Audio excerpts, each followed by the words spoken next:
In the run-up to the general election, the Conservative Party have a bold and exciting new strategy.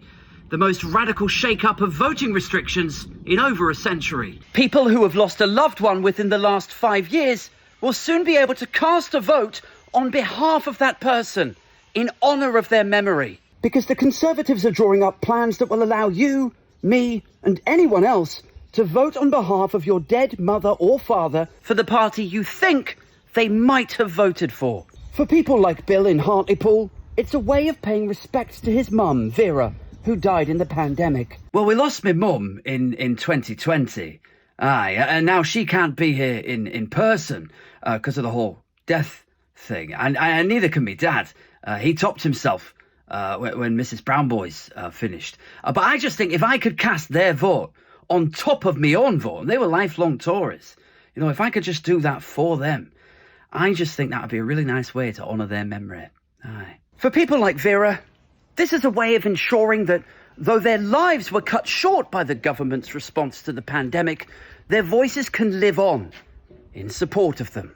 Do you think she would approve of the Tories as they are? Would she vote for them? Oh, aye. Aye, absolutely. Stop the boats. Stop the boats. She were a sucker for a 3-word slogan. God rest her soul. Right.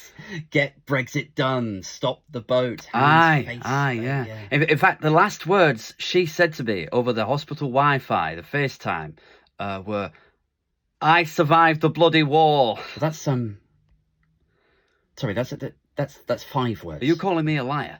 To most of us, empowering the dead is a life-affirming idea.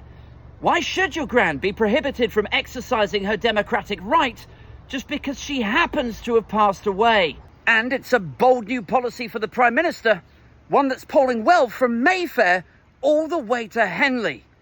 But perhaps somewhat predictably, it's not going down quite so well in some quarters.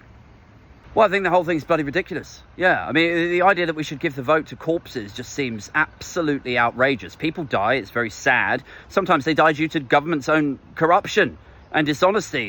You don't think you're being a little bit disrespectful to the dead? No, I don't. I think this is clearly the Tories trying to rig the vote.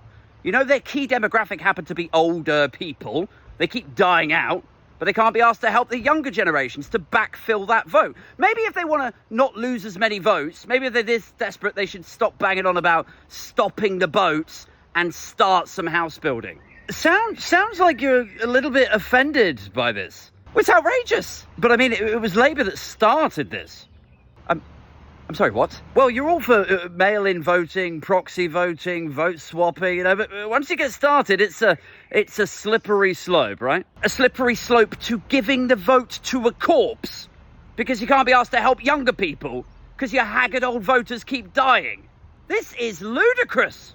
So, given your outrage, which, look, I have to say, in the interest of balance here, you know, we've heard from you.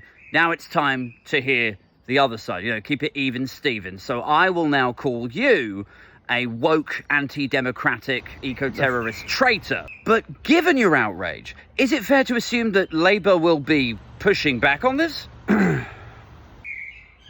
Well, no, we won't be opposing it. Okay, what about the bill to decriminalise debtor prisons and liberate children so they can earn their own money? How about that one? No, or that one. Those ones, no. Right. Well, it's sort of nice to be in agreement about these things, isn't it? Yeah. What a pleasant debate. Well, that's it from me here in Hartlepool, Hugh. Exciting times for our democracy here and all over the country. Back to you. A little more than about the nature